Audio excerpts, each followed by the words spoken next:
જીવનમાં ઘણીવાર પરિસ્થિતિ જ્યારે આપણે અનુકૂળ ના હોય, વિપરીત પરિસ્થિતિ ચાલતી હોય, એવા સંજોગોમાં આપણને ગુસ્સો આવતો હોય, નફરતની લાગણી થતી હોય, આ જે નકારાત્મક ઇમોશન્સ છે, જે નકારાત્મકતા છે, એ આપણી સિસ્ટમમાં તણાવ ઊભું કરે છે. હવે તણાવને કાઢવો કઈ રીતે?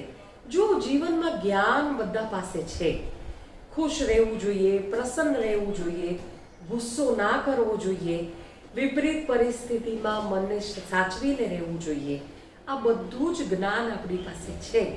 પણ જ્યારે પ્રેક્ટિકલી કરવાનું હોય છે ત્યારે આ વસ્તુ યાદ રહેતી નથી. તો આ બધી નકારાત્મક લાગણીઓમાંથી બહાર નીકળીને સકારાત્મક વિચાર, સકારાત્મકતા તરફ જો જવું હોય તો કઈ રીતે, તણાવમાંથી નીકળવું કઈ રીતે? કારણ કે સમય તો આપણી પાસે એટલો જ છે અને કરવાનું છે ઘણું બધું. તો એના માટે બહુ સુંદર ઉપાય છે. જો જેટલું અઘરું હોય એટલું આપણને લાગે કે બહુ ડિફિકલ્ટ હશે આપણા માટે કરવું, પણ બિલકુલ સરળ છે.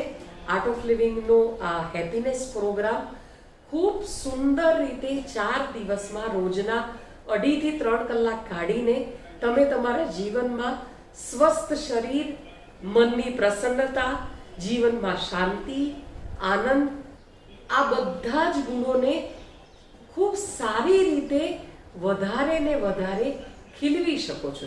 એના માટેનો તો આ પ્રોગ્રામ છે.